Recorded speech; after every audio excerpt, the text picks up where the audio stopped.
Let's go straight to the topic. Tirahin na natin to. Strong Group Athletics import Taejuan Aji. Mas malala ang bawi.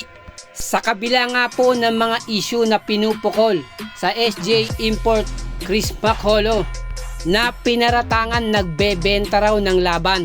Sa kabila nga po ng hindi kagandahang laro ni Simak, isa pang alas ang binunot ni Head Coach Charles Chu. Sa kabila nga po na hindi nakapaglaro ng 2 beses itong si Taejuan Aji dahil sa food poisoning, binuhat naman ito ang Strong Group Athletics sa championship game.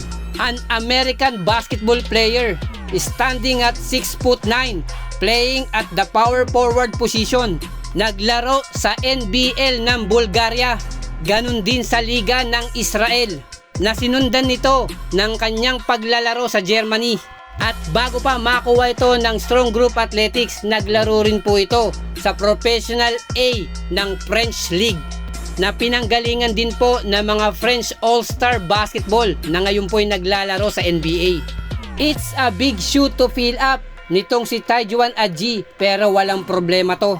Sa championship game nga po sa Jones Cup, bawing-bawi ang pagbabalik nitong si Taejuan Aji, scoring 21 points. Pinunan ng import na ito yung kakulangan na hindi na ibigay ni Simak, na mukhang nahalata rin ng import na ito na hindi ganun kaepektibo si Simak. Kaya ganun na lang yung kanyang eagerness na makuha ang kampyonato. Na take over malala ang import na ito, katulong ang mga Gilas Pilipinas players, kanilang nakuha ang kampyonato ngayong serye ng Jones Cup. Na since maganda ang pinakita nito sa Jones Cup, ito ang asahan natin, posible pong kunin to as a import sa susunod na Commissioner's Cup. At sa koponan ng Converge Fiber Xers na under po kay Frank Lau, na kung gagawin available ni Taejuan Aji yung kanyang sarili, for sure makakalaro ito sa parating na Commissioner's Cup ng PBA. Na naging kabaliktaran naman po ang nangyari kay Chris McHolo dahil nga po sa mga isyu ng bentahan ng laro. Malabo na rin po itong makabalik sa PBA as an import dahil na rin po sa integrity issue.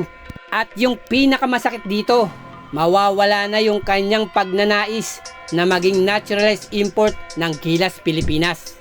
And for Taejuan Aji, bata pa to, 26 years old. Kung maganda ang maipapakita nito sa PBA, paniguradong magtatagal to as an import.